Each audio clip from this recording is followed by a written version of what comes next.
Tonight on This Week in Movies, new reviews of Adjustment Bureau and Take Me Home Tonight. My Netflix pick is one of my favorite gritty 70s crime movies and also one of Quentin Tarantino's.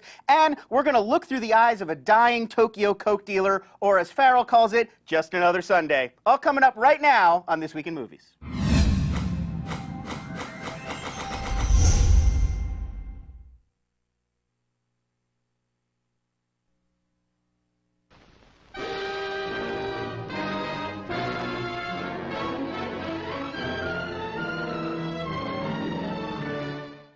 Hi everyone, welcome back to This Week in Movies. I'm Farrell Roth, and you can find our show on YouTube at youtube.com/thisweekin and on Twitter at TWI Movies. Big shout out, Storm on Demand makes our little show possible. I'm really happy to see my AWB, Lon Harris. However, I did not go through the typical withdrawal because we had a Tuesday night date. We had a little evening out. We saw each other outside of this little black box. For the very first time, I think. For the very first time. I would like to ask our chat room folks if they can guess what Lon wore on our Tuesday night date. Yeah, I wore this. What did he wear? No, you didn't wear that. You don't even remember what you wore? I don't remember. He wore, what are the people, no responses? No responses. It did not have a stain on it, whatever I wore. It did not, but Lon wore a hoodie.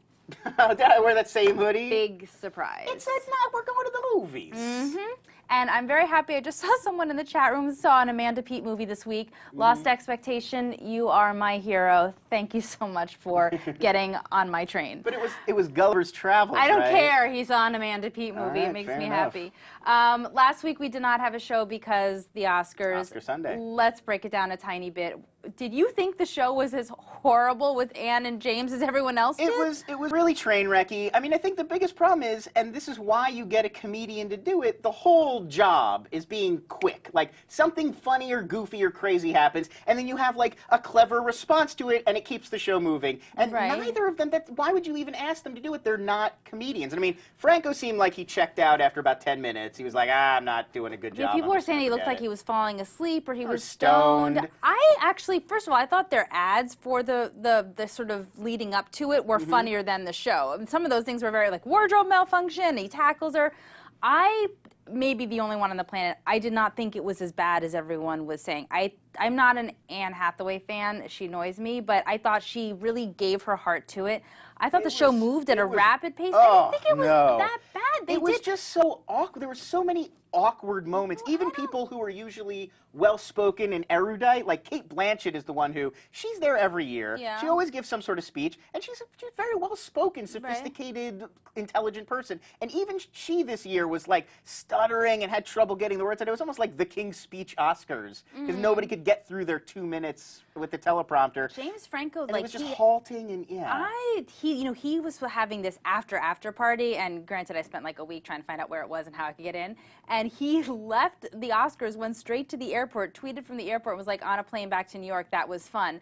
Ditched out on his own party because apparently he was so embarrassed by the show. It was just slack. It was it felt like, and he said in an interview before the show, like, I'm in this PhD program. I really haven't had a ton of time to prepare. And you could tell. It felt like the dress rehearsal. I really thought it was fine. I think they got harshly reviewed. It was not a great show. And also, I mean, I like The King's Speech. Yeah, I agree. It's a good film. I'm not trying to knock it. But, I mean, to put Tom Hooper's work on that film next to Fincher's on Social Network, it's ridiculous. I was disappointed. I wanted Social Network to win. The comparison between those two movies, just in terms of the directing, not the movies themselves, because they're both good movies, but the directing, I mean, Hooper's making a very standard biopic, historical drama. England releases 8 movies like that a year, a lot of them on BBC, and they're all pretty good. I thought it was fine. I was disappointed. I thought the highlight for me was that student, the kid who won for the student film, who got up there with his mop of hair, crazy afro. who was like, I should have gotten a haircut, and he thanked his mom for doing the catering. And the other highlight for me was Kate Blanchett's dress. I thought that was amazeballs. It looked like she was going to rip that middle part off. I wanted to crawl up in that dress. I love that dress. If I owned it, I would be wearing it every Sunday night on this show. I loved it so much. Wow. And I really thought Melissa Leo's speech was horrific. I was like cringing. Like, this is awful. Please stop. Called it. I know, you did. And her dress was terrible. The whole thing was a disaster. She was awful. Yeah. All right, so that's what I had to say. Did you, I know we're not reviewing it tonight, but did you happen to see Beastly this weekend? No. Winning. yeah, loser. Yeah. Loser is all I'm going to say. Did not. Okay, should we move on to movies that are in theaters? Let's jump in. Let's do it.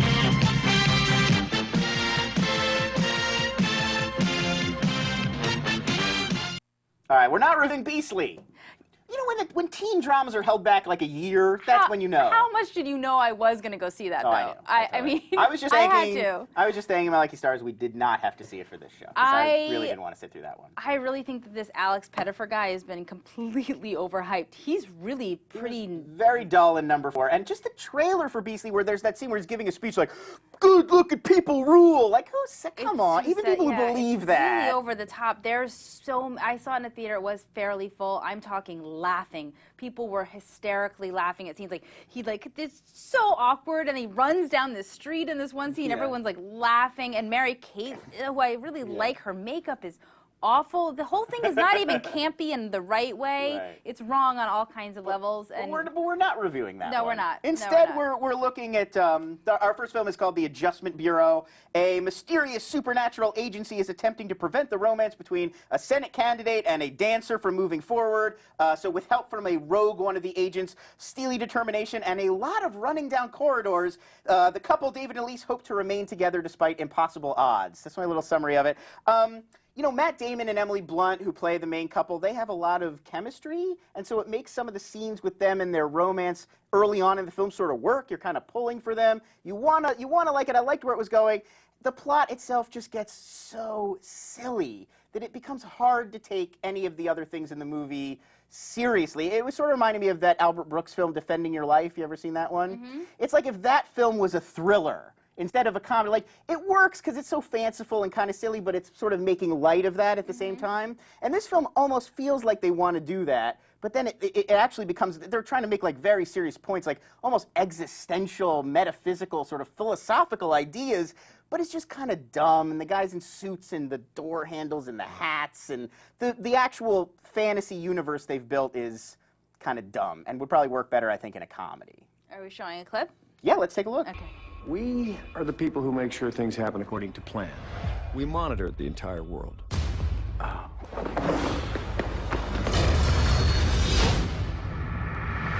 Can't outrun your fate, David. You've just seen behind a curtain that you weren't even supposed to know existed. This is your plan, and we're determined to keep it that way. You bumped into a woman this morning on the bus. Were you just staring at my legs? I was defenseless against the dress. What does that have to do with anything? Your path through the world is supposed to have been adjusted. You weren't ever supposed to see her again. If you truly love her, just walk away.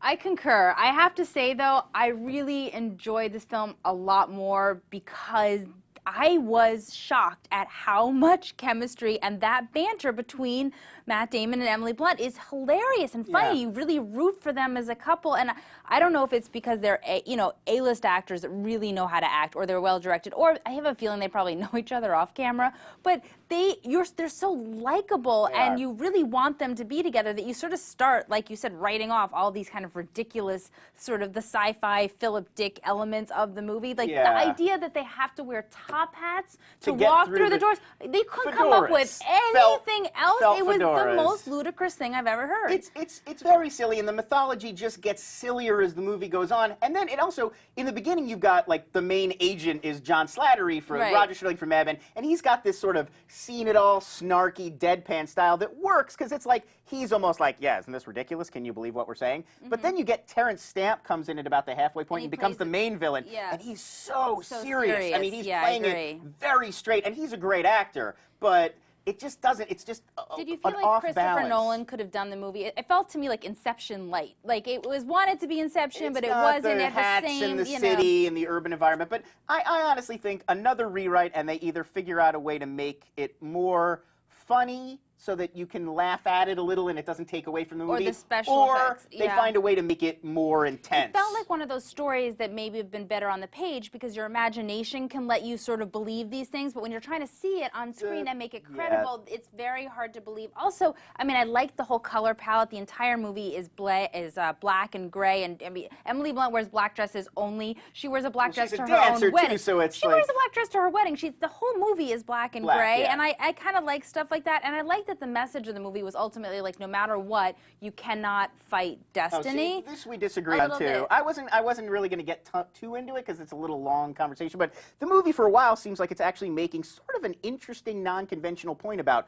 religion and spirituality. I don't want to give spoilers away, but it seems like it's almost like this atheist kind of idea at first of there's the plan, and then Matt Damon is like, no, I'm going to do my own thing, and then at the end it winds up in a very conventional sort of like what you know, one of those like gift books you'd get for your grandma from Barnes & Noble, like, we all make our own path, you know, and it's just, it's trite. I didn't in the really end. sort of think about it on a religious or spiritual. To me, it was sort of like, it wasn't like God's plan. It was like, here's our plan. What bothered me is, did you not believe that they were saying that Matt Damon's character, like, they don't follow everyone in the universe because there's, you know, everyone in the world, there's too many people. Right. So they're saying we follow certain individuals, that his destiny was that he was going to be president. Well, and therefore, spoilers. Hold on. So that they had to, we had to make sure you stay on your plan because that's your point. I started thinking about Terminator, and in Terminator, John, what's his name? John, who's he, what's he? He has John Connor, yes, the main character of the film. Yes, Okay. who's he, what's he, Connor, Yeah. same thing.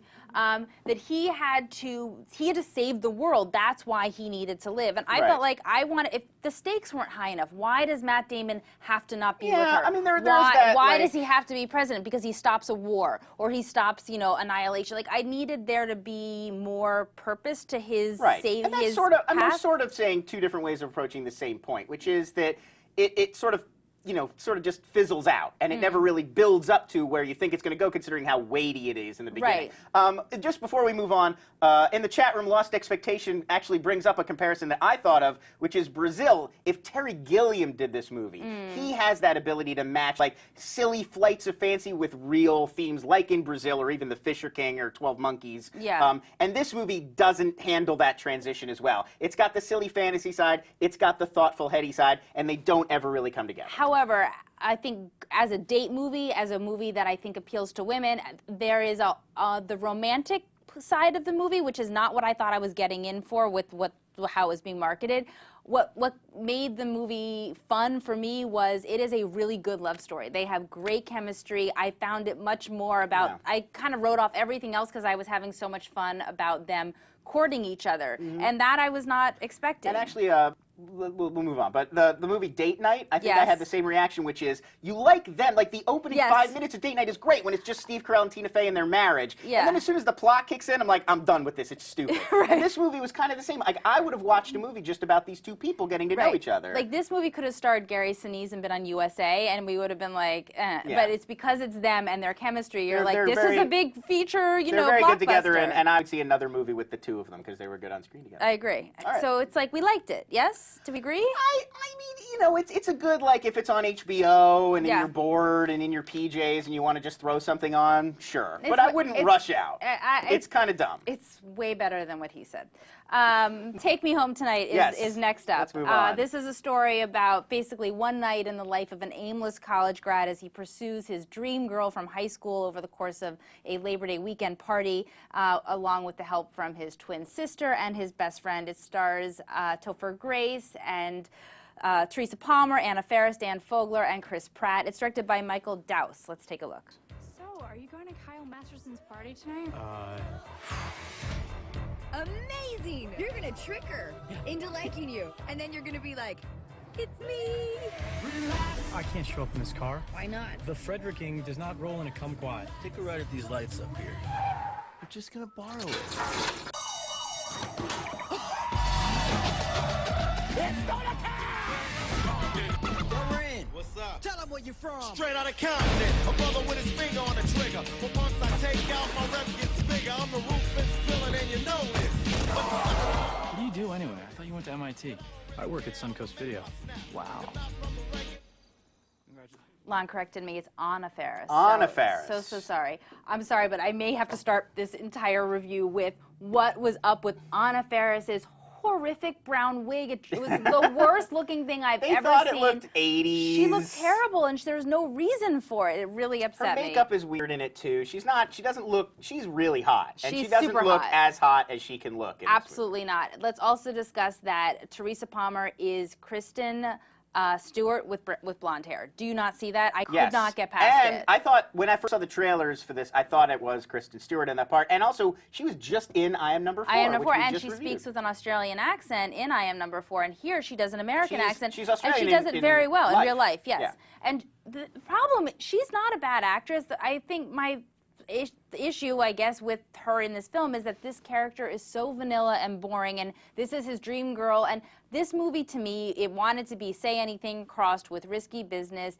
and it just sort of doesn't quite get there. I felt like there's all these really funny scenes, but nothing really tells much of a story. You laugh, and then you kind of get bored because there's not a whole lot linking them together. That said, there are a few laughs, and when Lon and I went to it, we saw a screening, and Topher and Teresa were there, and they spoke afterwards. And the movie did take 2 years to get released, and Topher did say that he really loves Cameron Crowe movies, and he's a big John Hughes fan, and that's what he set out to make. And that's exactly what you feel watching it. Yeah. But I felt like you want him to, you get that he wants this girl, but you don't really understand why. They don't have a ton of chemistry. He's perfectly cast. He is that guy, that nerdy, affable character. But, their love story was like not Ione Skye and John Cusack by any means, and it needed to be I think what you're getting at, which is my reaction too, and there are some laughs, it has some funny moments, it's not consistent at all, but I think the problem is it's so his movie. It's this huge ensemble of a lot of funny people, and there's a lot of good characters. I mean, Nuna Maya noticed Dimitri Martin in the trailer, Michael Ian Black is in the film, Michael Biehn plays the dad, Anna Faris, as we said, Dan Fogler's funny in it. Yeah. There's Chris Pratt from Parks and Recreation. There's a ton of funny people in this movie, and yet it is so relentlessly focused on the Topher Grace character, and he's not that interesting. And I found constantly I was being pulled away from things I liked to focus back on this like nerdy sad sack. Who like, you do I find don't know out, what to do you know, with he my went to life. college and now he's working in the video store. And I know you don't need backstory for everything, and I complain about this a lot. But like, why? Why are you working in the video There store if actually you went is- to college and It's everything? funny that you say that because if you look on IMDb, they have a plot synopsis that's obviously based on an earlier draft of the script, because there's all this stuff about all his friends are at Wall Street and he rejects the shallow materialism, and like none of that's in the movie. No. It just opens like, I don't know what I want to do with my life. I like the ode to Say Anything where he's sitting at the table and they're like, so what do you want to do with your life? And you know, you think about John Cusack, I don't want to do anything bought, sold, or processed speech. And it just didn't have those great moments of those awesome speeches. The dialogue wasn't snappy enough. And like you said, I agree, Fogler, Anna Faris, these Chris Pratt, they were better and funnier, and you wanted more of even them. Bob Odenkirk, obviously, he appears and doesn't speak as Dan Fogler's boss at the car dealership.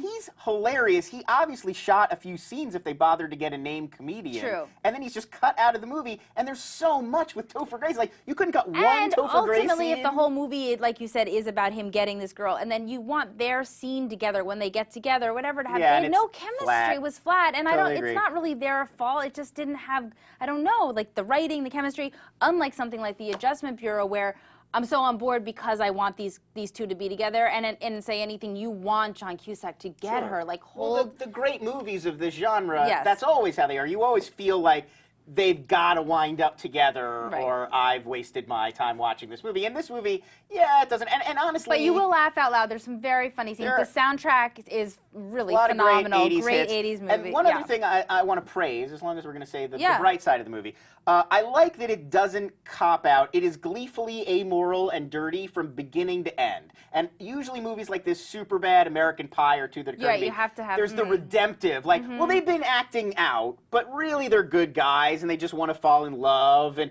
they, you know, it's really about this very conservative notion of like love and happiness. And this movie is like, sometimes you need to just like do lines of coke and drive your car into a ditch and have casual sex, and that's okay. It's reasonable to go out and get what you want in life. And I like that. I appreciated that it didn't cop out at the end. Yeah, Angie Effart's in it. The cast is sort of stellar, and I enjoyed moments. I just felt like I got kind of bored a little bit, and I wanted it to be better than it was, perhaps. I agree. Very, very inconsistent, but occasionally there are big moments. And this is Dowse's first feature. His other movie was All Gone Pete Tong, so I feel like he's got potential. That was a real movie. That was a full feature. Oh, it's a good movie. I'm just saying, like his first, mainstream. His first American. Yeah. And so I look forward to the next one. I feel like, warm-up act, perhaps. But did you notice, when Dan Fogler does that dance-off scene with that guy, and the other guy is, like, actually really, really good? Do you know who that guy was? No. He's the lead in Step Up 2. Oh, really? Yeah. Oh, that's interesting. He is a really good dancer. He was really good. And Like, that's "This what guy's makes that good." scene work, is Yes. that you think it's just going to be a guy who's okay, and then he's like, busts out this crazy And I will routine. say this for Dan Fogler, he certainly gave every 110%. That's why I want him on. 110%. His story doesn't, they don't even give him closure on his story. Like, I don't that's know how what closure focused- you give that kind No, of a but character. the whole movie is like he gets fired in the very beginning. Yes. And the whole movie's like, I don't know what to do with my life. I didn't go to Right. college. I don't have anything. And then it just ends. It would be like if Ferris Bueller ended and Cameron never pushed his dad's car out the window. You know, I like see what you're saying. like you need that character is still an important character. He needs to wrap up. We need to wrap up his story. And the movie is so like about Topher Grace exclusively. You don't even get that moment. I think a lot of things were perhaps left on the cutting room floor for this film. Oh, I feel like definitely. it Without a had doubt. that feeling of like, oh, we need to move, like, and that was sort of the problem because there wasn't a flow. Whereas Say Anything, it had this story and it followed her and the rest It's of not it, fair. you know. To be fair, like that is one of the great teen romances. Yeah, I know. So it's It not is. fair to compare movies to Say Anything. But even like Superbad is more funny. I am than my own Say- person. I can do what I want. Oh. I'm just saying, I can compare movies. You've got Tiger Blood. Winning, duh. duh. I will say you missed it, but Topher Grace at the end of the Q&A, if you ever get the opportunity, have him do his Michael J. Fox impression. It's good. It is phenomenal. Yeah. Speaking of things that are phenomenal, Yes. we have a sponsor. We do. On the show. The good people at Bowflex. They have Yes. asked us to air the following ad starring friend of the show, friend of the network, international film star, Kevin Pollak. Let's take a look. Hello, how are you? I'm here to tell you about Bowflex Tread Climber. Oh, this is exciting stuff. The machine is called the Bowflex Tread Climber. The Tread Climber combines the motions of a treadmill, a stepper, and an elliptical into one beautiful machine. It's 3 workouts in one fluid motion. You can't touch it, folks. All you have to do to lose weight is walk. That's it. Wow, walk. Bowflex recommends just 30 minutes 3 times a week. That's it. Ooh, how great is this? Bowflex did a study at Adelphi University that showed the TRC can burn up to 40% more calories than a stepper, can burn up to 2 times the calories of a treadmill. Wow! These are 2 ways to request the treadmill info kit. There are 2 different ways. What's in the info kit, you ask? I hear you. The full-color glossy brochure that describes the Tread Climber's unique motion 3-in-1 design, available models, financing offers, etc. Also, a free DVD so you can see it in motion and learn more about the machine. And finally, bonus. Ooh, bonus. We love bonuses. The Bowflex Insider's Guide, which includes a free fitness assessment, 6 weight loss secrets anyone can use to start losing weight today. Forget yesterday. We're talking about today. Info on nutrition, superfoods, and more. Hey, did I mention it was free? Enjoy your Bowflex Tread Climber today. Guys, fellas, get a Bowflex. I can't do it. I'm not as good as Pollak. But it's not fair. It's not a fair comparison. I could see you on a Bowflex. He's they were gonna have me do the not Bowflex that you ad. need it. I'm just saying, as I flash you. Do you like that I'm flashing you, my bra? A little bit. What do we think about it? Well, I thought the little bit of the. I didn't say anything because I thought a little bit of the bra was I think intentional. it is a little intentional. It's a little, Although like- I'm being yelled at from outside. Wardrobe malfunction.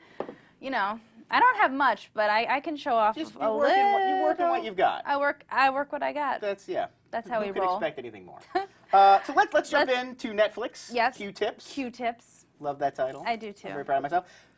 There's our lovely Netflix Q-tips graphic. You can see behind me. This is a sort of an artist rendition of the film I'll be talking about. Lon did it this weekend. I on Saturday. painted this. I threw it together.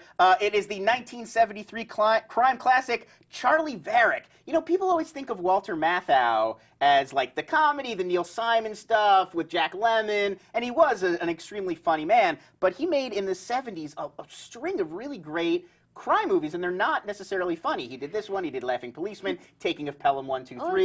The Little Miss Matchmaker or Little Miss Match. Yes. I loved that movie so much. And I mean, Hopscotch. He made a lot of really interesting films in this era. This is maybe my favorite. It was director Don Siegel's follow-up to Dirty Harry. So he did Dirty Harry the previous year, and then he made this film, Charlie Varick. Well, the plot, generally, Crop duster and sometime bank robber Charlie Varick and his crew hold up a local New Mexico bank, hoping for just a nice, tidy score. Accidentally, they walk away with hundreds of thousands of dollars of mafia money. So then the mob is after them, and they send this brutal hitman named Molly to come kill him and round up his crew and get the money back. Let's take a look at a scene from the film when Charlie first discovers he's accidentally stolen the mob's money. Unless it's a drop. What's a drop? Now, you know what dirty money is. That's the kind of money you can't declare on your income tax. But when certain people get that kind of money, what they do is send it out of the country to invest. And when it comes back, it's clean. So? So maybe that little bank was a drop, a collection point. Maybe all this was on its way out of the country. Fantastic. We lucked out. More like crapped out. It's 10 to 1. This stuff belongs to the mafia. This is gambling money, skimmed off the top. Whore money, dope money. What's the difference? The difference is that the mafia kills you. No trial, no judge. They never stop looking for you, not till you're dead. I'd rather have 10 FBI's after me. Mafia money. All I wanted was a small take, in and out, quick, no big deal. Well, don't you worry, Charlie. Because if you don't want your share, I'll be more than happy to take it over for you. I'm sure you would, Harmon. Well, what do you want to do? Give it back? I've been thinking about it. This is just one of those movies where, I mean, Don Siegel had made a bunch of great films already at this point. Everything just works. Everything just falls into place. He just knows how to put something like lean and tight and funny and interesting and action-packed together, and it just works the whole way through. The ending is really great and memorable. And Here's you. You always say, you're like, this is a great ending, and I always get disappointed. Does someone die? Does someone have a baby? No, it's an action movie, so it's an action climax. You know, and it ties in a lot of the threads before, and it's Walter Matthau facing off against Joe Don Baker as this, like, sadistic hitman. And the great thing about watching this movie going back now is so many contemporary directors obviously were influenced by it. I mentioned Quentin Tarantino. There's actually direct lines from this movie lifted into Pulp Fiction, and you could see that that scene actually happens in Charlie Varick's trailer in the desert, which became a setting in Kill Bill. The trailer, Michael Madsen's trailer in the middle of the desert, is like an exact shot-for-shot replica of Charlie Varick's. And the Joe Don Baker Molly character, obviously a precedent for Anton Chigurh in No Country for Old Men. That clearly the Coens were watching it. Just this, like, relentless guy who just doesn't stop, and he's always one step ahead. So it takes a little bit of the mechanics of that from there. So, I mean, it's just great dialogue. It's funny. There's great action. And you get a supporting role from John Vernon, who best known as Dean Wormer from Animal House, who's always great as a scumbag. So just, you know, a fun, exciting, great 70s movie that if you want to get a flavor for, like, what made 70s crime films so great, this one really Well, see, what was you recommended another sort of 70s crime one. What was it, like a few months ago? Oh, Friends of Eddie Coyle, we talked about with Robert Mitchum. Yeah, there was another one. Something, and then I love the genre. Yeah, I know. I can't remember what it was now. But there's you're into these kinds of movies, though. I love like gritty, you know, 70s movies because we make crime movies today, but like I said, they're always glossy. There's always like a professional sheen to them, and they're very like mainstream. They're for all audiences. Like The Town would be a good example. Yes. Not a bad film by any stretch. Great film. But like a mainstream drama. It's not. It doesn't feel edgy. It doesn't feel dangerous. It doesn't feel unpredictable. Right. And in the 70s, you must love movies like French Connection and things love like French that. Connection. Yeah. Sure. They're darker. They feel a little bit more real, and they're not always designed to build up to like a happy, satisfying, tie it all up conclusion. They're more like the rhythms of life. Yes, someone in the chat room. Thank you, Ruby Blue One. That's what I meant. The one with Bob Hoskins. That's what actually I meant. an 80s film. It's called The Long Good Friday. Yeah, I couldn't sit through it. I do hear you, and I give it a try. That movie. But I have to say, your taste is questionable. That is just ridiculous. I remember last episode we were talking about a movie you recommended that I watched? Yes. Afterlife with Liam Neeson and Christina Ricci. Oh, right. I did watch that one, and she is legitimately naked for 98% of the movie, and that's which really is great. kind of the only reason to wear it. Yeah. And they use makeup to cover her ugly tats, which you can see in some of her other films. Huh, interesting. I'm glad you've studied the nakedness of her body. That's all to watch in the movie. She is rumored to be starring in a new ABC pilot called Pan Am. It's about, like, takes place in the 70s. You'll love it, and she's like a flight attendant. So, yeah, you know. I'm in. My DVD pick is quite different. It's called The Poker House. It's a 2008 movie that is directed by actress Lori Petty, who you'll remember from Point Break. Yes, the girl with the black spiky hair. It's about her own teenage years growing up in Iowa, where she lived with her mom, who was a drug addict and a drunk, and basically she endured a horrible rape by one of her mother's drug dealers. It stars Winter's Bone, Jennifer Lawrence, Chloe Moritz from Kick-Ass, David Allen Greer, and one of my other faves, aside from Amanda Peet and Sandra Bullock, Selma Blair. And if you're bummed out that Jennifer did not win the Oscar for Winter's Bone, you should see this movie because you will completely understand how she landed the role in Winter's Bone. This was basically her audition tape. Let's take a look. I race the sun home in the morning and the moon up at night. There's just today, and then there's tonight. Anything can happen, and anything does. I remember when I was 10, somebody gave me a diary for a present, and I felt like it was too late, so I didn't write in it. Too much had already happened. Wouldn't be the whole story. Sorry, we're chatting. It's just we're talking about Jennifer Lawrence and how great an actor she is. Lon has a little love affair, a little crush on her. I mean, okay, she's beautiful, and she's brilliant. She wore that red Calvin Klein dress at the Oscars like nobody's business. And she's a terrific actress. I mean, Winter's Bone, like you see her on the red carpet, and then you see that movie, and you can't even believe it's the same person. She doesn't even look the same. Yeah. This film is not heavy on a story. Really, it's a slice-of-life movie. It's a peek into the life of this teenage girl who's trying to live out her life and living in this home where her mother is completely out of it, drugged out, can't take care of her, and their house operates as an all-night poker den / drug haven, and her performance is remarkable. The rape scene in this movie is like nothing I've ever seen. There is one shot, it stays on her face for the entire rape, the entire scene, and it's extraordinary, it's heartbreaking. Selma Blair is fantastic in it, David Alan Grier is this random character. I think Lori Petty has, in the way that, I'm trying to think of someone to compare it to, I'm gonna say Catherine Bigelow, Bigelow, such an eye for talent. I mean, she cast Chloe Moritz and Jennifer Lawrence before their other breakout roles and got these performances from them that are the best I've seen them do.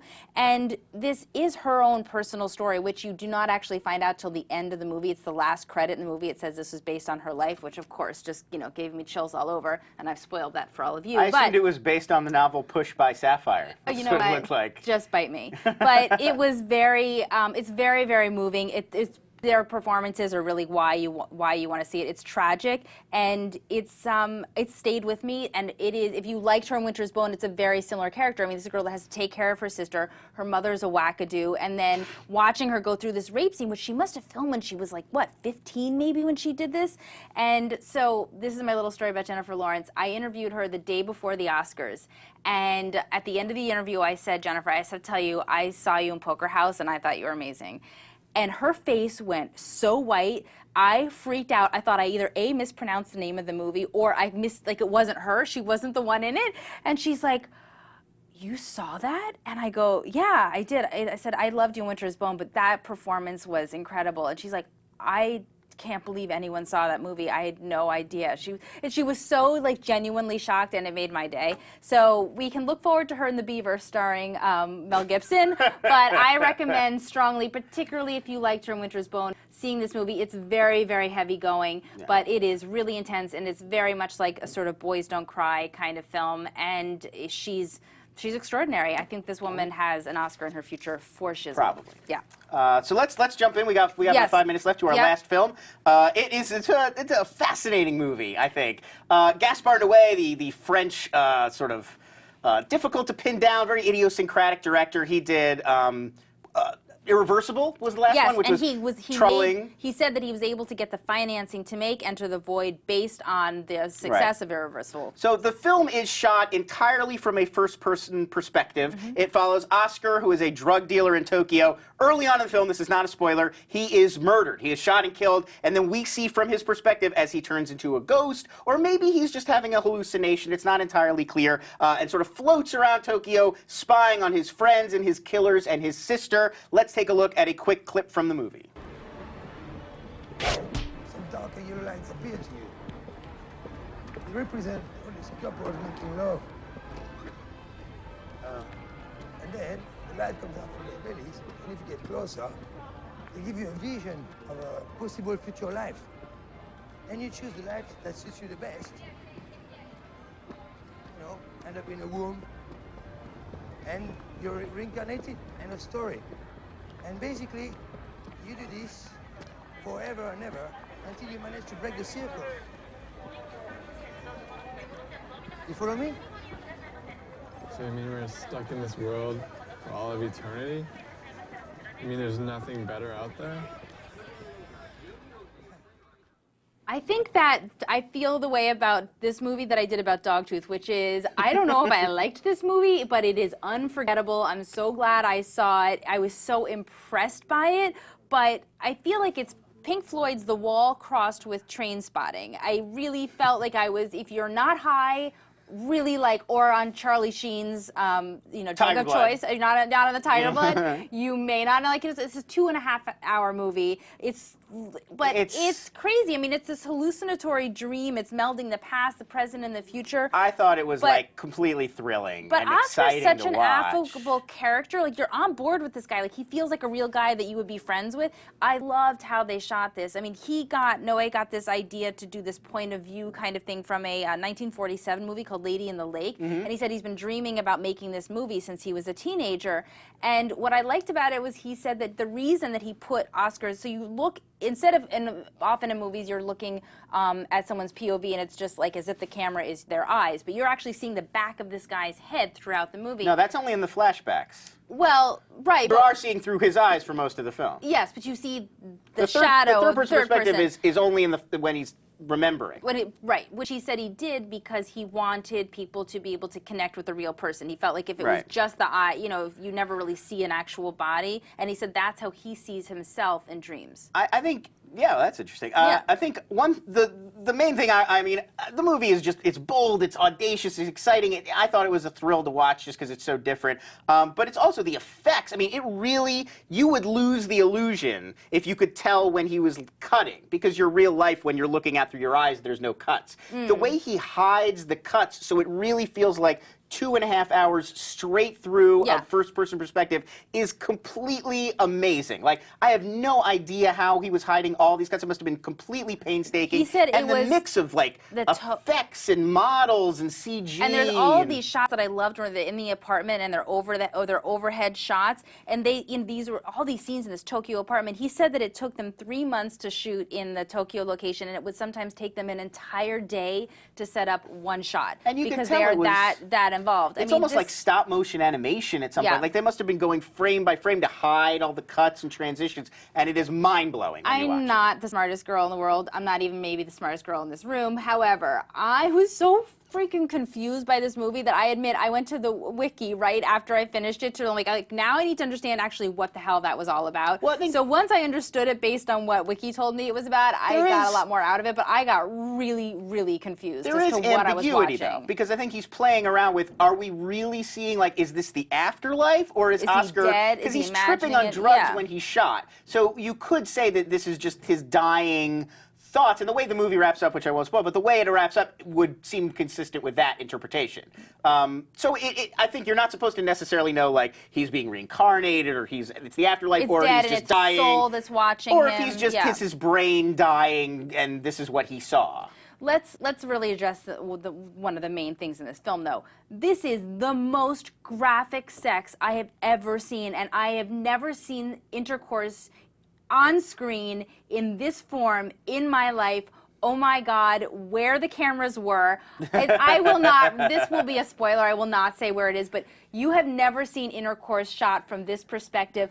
I freaked out. Like, what the hell was that? Well, and in some ways, Noé is just, and it's so much oral sex. I mean, it's like everyone is going down on everyone constantly. He's a provocateur. I mean, his films are often about just purposefully showing you shocking, repulsive, or strange things to get a reaction out of you. And a lot of the films are about being viscerally unsettling. He irreversibly plays around with that a lot. Yes. Using sound, using imagery to make things viscerally just disgusting and upsetting. And he's doing some of that in this film too, although in some ways he's making actually, there's a sort of an odd, it's oddly beautiful in a weird way, just the way he's using the effects. It's borderline, I know, because I'm But like, is it this is- porn or is this art? It is. don't know. It is intense. Did you it is freak out? graphic. You know what shot I'm talking about. I know what shot you're talking about. It's certainly shocking when you see it. You don't expect to see what he's showing you and how he's showing it to you. But that's exciting. That's what makes his movies exciting. You don't know. You can't trust him to play it safe. Yeah, He I won't. mean, this movie could not have been cheap to make, and it is a trip. I just found that it got, to me, 2.5 hours of it. It got to be too much. It was like too much sensory overload. I mean, I love, like, we've watched 90 minutes movies for that. I Am Number 4 is like 100 minutes. Yeah, I and Enter the Void whizzed by compared to that one, I thought. Well, it's certainly like watching, I agree with you, art come to life. There's a certain video game aspect to it. I don't like Paz de la Huerta very much, but that was a pretty brave performance that She's she making gave. also all the time in Boardwalk Empire. I was wondering, like I was going to every ask you that, because she certainly likes to take it all She off. does. She's mine. But I also thought that he really, there was a casualness to like the Oscar character where you really felt like this was a dude you were hanging out with and he was like had his flip cam with him and you're watching this whole thing take place. I guess that I'm very concrete, I know it, but I like to understand what the hell is happening, and halfway through I'm like, where am I? What is happening? I think some movies you have to be willing to go like and take Dogtooth, the director's vision. I went with it. So anyway, it's super cool. Yeah. Wait, what did Miley Cyrus say on Saturday Night Live yet? Did you watch it last night? I saw just the Charlie Sheen sketch. Oh, they did a really funny thing, a spoof, but she's like, she always says something like, super cool.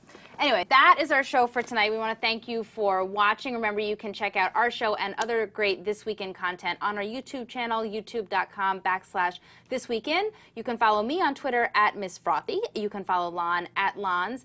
Next week, our guest is actress Frances Fisher, who you know from movies like Unforgiven and Titanic. She's starring in The Lincoln Lawyer, the new movie with Matthew McConaughey. She will be in studio. We hope you will join us for that. And until then, that is a wrap. Toodles.